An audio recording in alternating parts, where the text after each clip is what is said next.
Hi everyone, David Maley here, and today we're going to look at some pretty exciting stuff. What I'm going to do is I'm going to show you how to show and prove whether something is relevant or not when bringing in external data. So in data science and data analysis, when we're looking at a campaign, a sales campaign, a marketing campaign, we may be requested to identify, like for a store or a group of stores or a region, if external factors are affecting sales in a positive or negative manner. So with this data, what we're going to do is we're going to show you local area head shop sales is our example, and it's for Kratom sales at a local area head shop, and they want to know if violent crime plays a role or has an effect on their sales data or on their sales.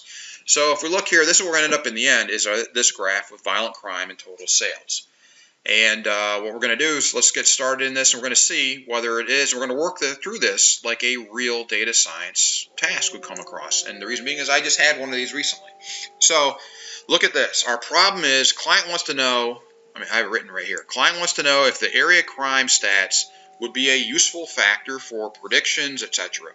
And regardless of what we find, we have to document this because it's coming from a high-level executive, so they want documentable proof. Okay, we can't just come back and say yes it does, no it doesn't, or give them a number or something, a correlation. We have to give them actually well-written and documentable proof, and I'm going to show you how to do that here. So next, now that we know what the task is, let's go back through here and let's bring in our libraries, right? So we've got 6 libraries: ReadExcel, Hmisc, corrplot, Performance Analytics, ggplot, and ggplot2. If you want, you can use tidyverse instead because ggplot2 is inside of tidyverse. That is up to you whether you want to bring in tidyverse or not. Okay, either way it'll work. Next what we do is we bring in our data. So here is our data set. We read it in with read_xlsx, which is a part of the ReadExcel package. If it doesn't work for you, you got to bring in that package. And if you don't have these packages, put install.packages and then the package name. So let's do this. We brought in data 2. Now let's go. What we want to do next is we want to quickly identify. Before I go in and do a whole lot of stuff, I like to quickly identify what I'm dealing with. What am I working with? Okay. I want to know, is there a correlation or not? Is it negative? Is it positive? Or there isn't one? So what we're going to do is this core.test function right here, just a correlation test. And this data, by the way, is a data frame that we brought it into. If you're not sure of it, just do str and the name of your vector or data frame. So you hit this. And there it is. It tells you right there at the top, we have table df, table, and data frame. We are a data frame. Okay, so now let's go back. And now that we know that we have a data frame, what we want to do is we want to use this function I just told you about right here. Okay, and method is Pearson, and we're going to use it with the 2 columns that we're most interested in, right? So we have what? Total sales, which is our internal data, right? And then we have violent crime, which is our external data. It's already been put together in this one, this data. But regardless, that's our internal versus external. So that's what we want here. So we hit Control and Enter here, and we have this. Do you see this down below? So Pearson's product moment correlation. What we have here is several important things: t-value, p-value, and correlation, and a 95% confidence interval. What I want to really highlight for you right here is this guy right here. You want this to be below 0.05, preferably below 0.01. And if you look at that number to the -13, that's like 0.0000001855. That is very low. That's great. That's what we want. Okay. A very low p-value means that we accept our hypothesis. If it's a high p-value, we accept the null hypothesis. So in this case, our hypothesis is that there is a correlation. The null hypothesis would be that there is not one. And then when we go down below here, we have this important piece, which is the most important piece of all of that. What is our correlation? So remember, if you don't know this, a correlation is going to be between -1 and +1, right? And 0 means that there's no correlation. So the closer there's 0, the less correlation there is.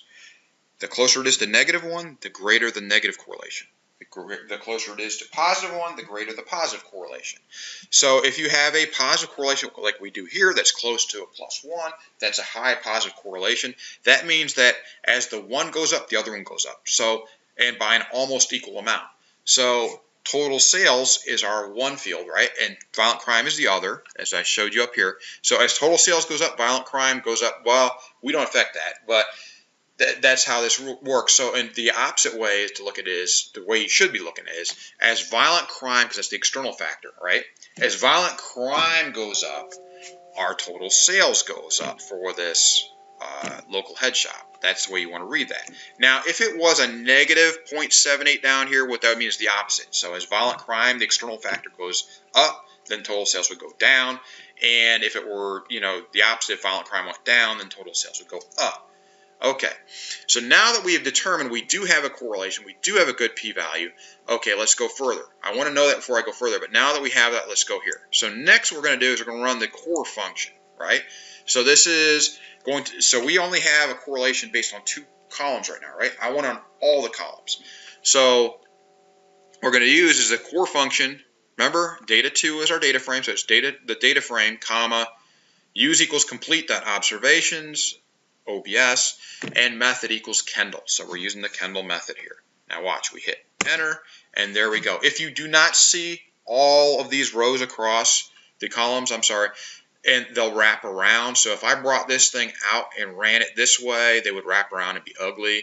So it's better to minimize the graph and to be able to see the data.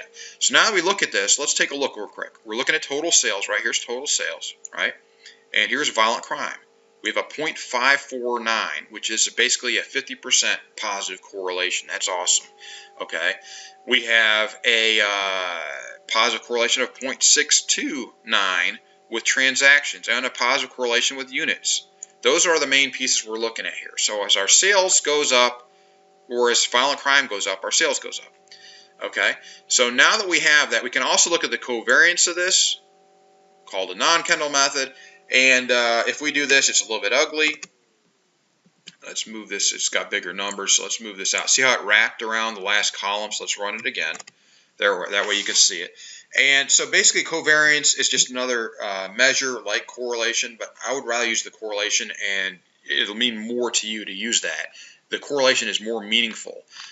So when you look at this, the correlation, which is this guy right here that we ran, okay, that's where it gives you this 0.62 and between a -1 and a 1 and 0 in the middle, and tells you what your correlations are for your different columns. And this is for all the columns in our data set, right? So we have 8 columns: week num, date Y, total sales, transactions, units, average C, rank 1, and violent crime. If I want to look at the data, again, we brought in as data 2, and it's right here. So we have week number, date Y, which is the year, total sales, transactions, units, average, rank, and violent crime statistics. Okay, so we have all of that in there. Now that we've done that and the covariance, well, we now can see obviously our results. We want to write up a little bit of results here and say, what were they? Strong, positive. What fields do we use? Okay, so that's what I have here. If you see this commented section out here, right now at this point we have some, and I would probably add another row here saying number 3. Or number 1, that we have a 0.549 or a 0.55 for violent crime. Okay. Next, what we're going to do is look at, we already looked at the, remember we just determined this. If you didn't yet, determine that you are in a data frame. Okay, so that's what this str function does. And then we can use either a Pearson or Spearman type. And what we're going to do is convert this to a matrix. Okay, so, and we're going to use the Hmisc package here for the R core function. So you see it right here. It tells you exactly what we're going to be doing right here. Okay, so first what we're going to do is this guy. I don't like to convert it back into its own self because I'm rewriting it, and then if I mess it up for whatever reason when I'm doing this, I have to go bring the data back in and everything. Instead, so I leave data 2 as itself, and I create a new data frame. And it's not going to necessarily be a data frame because, watch, look what happens. We're creating data.matrix. See, we're taking our data frame and we're using the function data.matrix to convert that into a matrix. And then that goes into data 3. You can use the str function and see that it is not a data frame. Okay, so if I were to go and take this str right here, we saw what it did for data 2. It told us it was a data frame, table, blah, blah, blah. Right?